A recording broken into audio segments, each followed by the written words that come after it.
Hey everyone, and welcome to Chet Chat, and I'm your host Chetna, and today we are talking about the 5 biggest and most common problems that students face when they go to university to study abroad.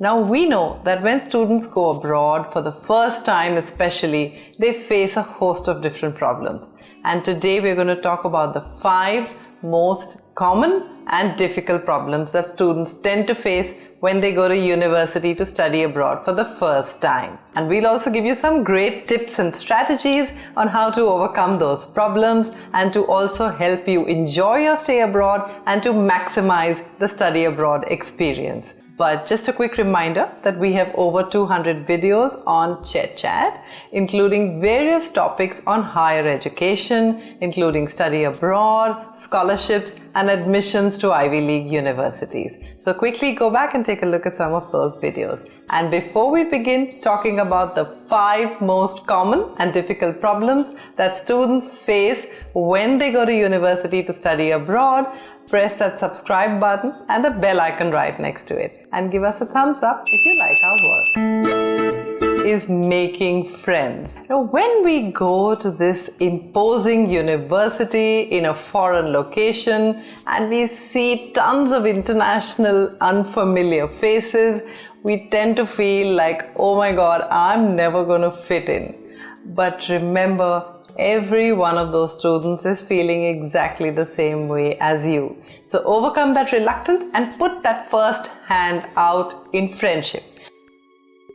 Now, most universities tend to conduct international student orientations, and you can take advantage of that. The second most likely place to meet people is on team projects. A third area that I quite liked meeting my friends was in team sport.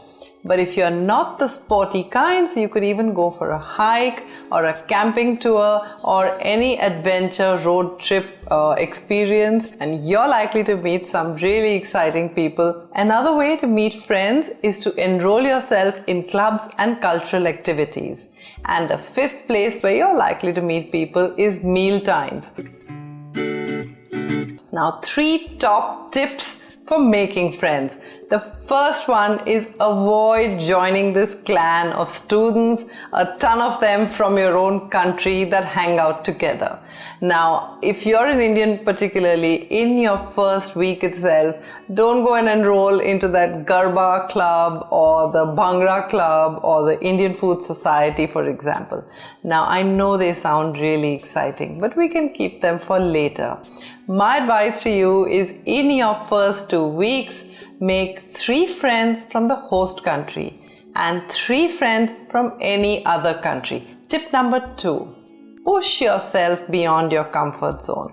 I know we love to sit in our dorm and hang on to that laptop of ours, but sometimes go out and attend nighttime activities of clubs, maybe some international film screenings or even international alumni dinners.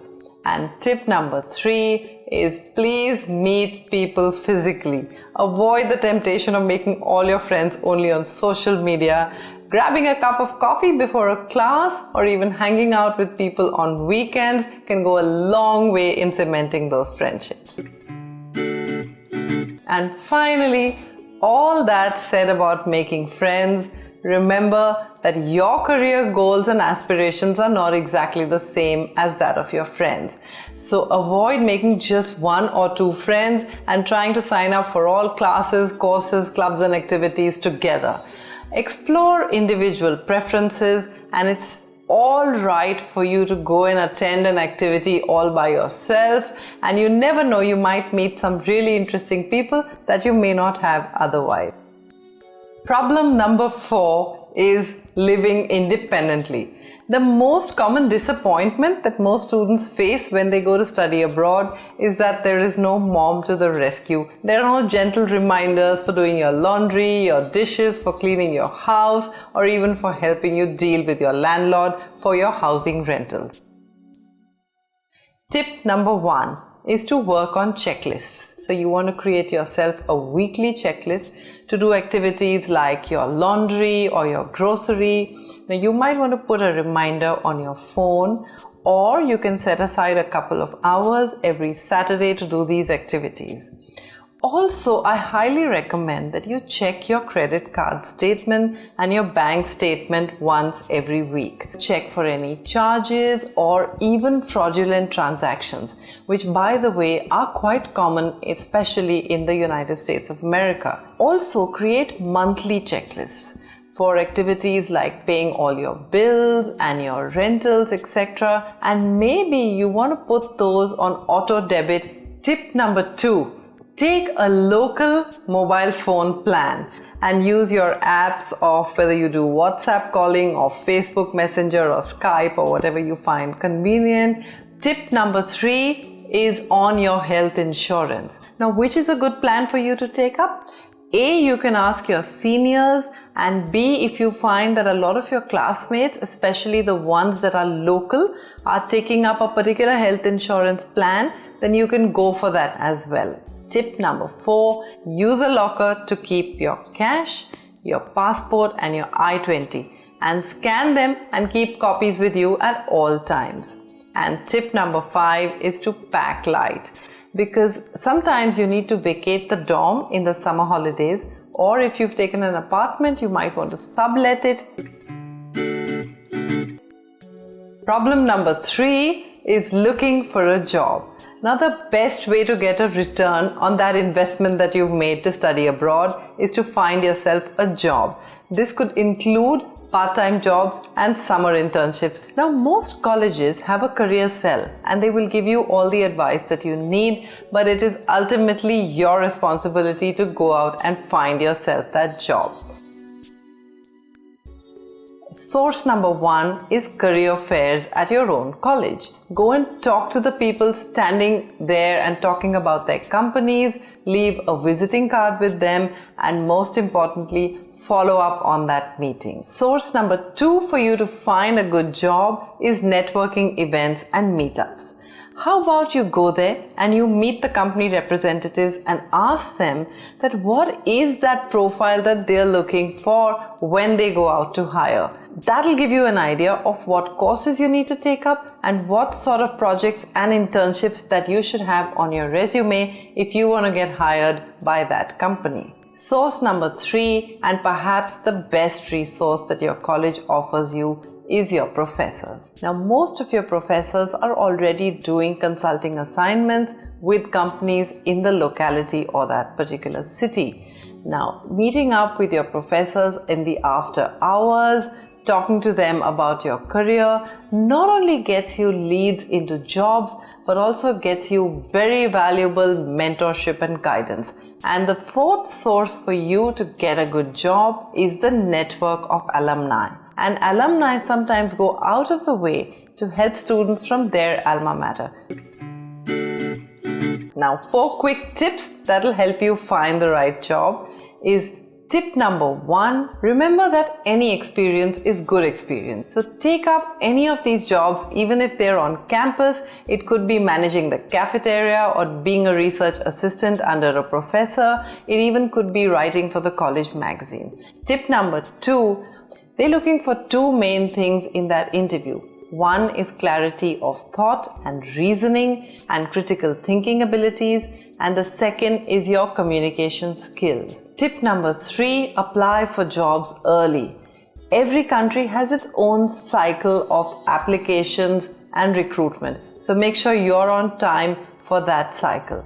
And tip number 4 is especially important if you're going to a country like the United States of America. Now, there are some very strict visa requirements, so please make sure that you're on the right side of the law, and you shouldn't be working for even a single day on your student visa without getting the appropriate stampings done. Problem number 2 is bridging the academic gap. Now, chances are, if you studied in a country like India, in a local board like CBSE or ICSE, etc., you'll find that there'll be a very big gap between the way you were taught in school in India and the way you're taught in university, whether it's in the US or UK or any other country. Now, in school, you'll find that the focus is a lot on rote learning and on just the breadth of knowledge. Whereas when you go to university, the focus is on application of those skills. Now, I have top 2 tips here to offer you on how you can bridge that academic gap. Now, tip number 1 is when you go to university, make sure you attend every single class. Do not miss a class because you're not probably going to ever be able to make up for that learning on your own. But tip number 2 is really important because we're talking about something that you can do even before you get to the class, which is take up a bridge course. Now, in college, you're going all the way to study, and at the end of it, your GPA is super important. And every single course that you do contributes towards that GPA. You don't want to spend the first year of college just trying to catch up or just being able to get together that wonderful piece of argumentative writing, for example. Now, here's where a bridge course comes in handy. There are a couple of bridge courses available that you might want to check out, but the one that I came across recently, which was very interesting and I wanted to talk to you about, is called Freshman Bridge, and it's by Calido Learning. And the reason I'm recommending this program to you is because I was very impressed by the credentials of the founders. I was also very impressed by the program itself. They have an online learning platform. Also, they've already taught a huge number of students across various different schools. So I'm dropping a link for you right here and one in the description box under the video. So you go want to check that out if you want to hit the ground running as soon as you enter your college. Okay, and problem number 1 is personality development and cultural integration. Remember, you're going to study abroad for a particular purpose, to gain a perspective on the world, to have a greater understanding of diversity, and to also develop yourself in many new ways. Tip number 1. Every semester, pick up 3 items or 3 things that you want to improve about yourself. So, for example, in the first semester, you decide that you want to improve your communication skills. You could either join a debating club, or you could join a stand-up comedy group, or you could join the Model United Nations Society. Tip number 2, remember that every experience is a great experience. Going canoeing with friends is as important an experience as doing a lab project in science. Now, embrace every new opportunity to help you become this well-rounded person. Tip number 3 is to find your passion. Now, you may have left home to study mechanical engineering, but at every opportunity that you get, try to take a course in art history or in music or even a writing program that gives you a cultural immersion. Remember that especially your undergraduate education should be broad-based, and that'll help you develop your own personality. So that's it from me, and thank you so much for watching right till the end, and I'm sure you've enjoyed the video. But if you have any more questions that you want to ask us, put everything down in the comment section under the video, and don't forget the subscribe button and the bell icon right next to it. And happy watching!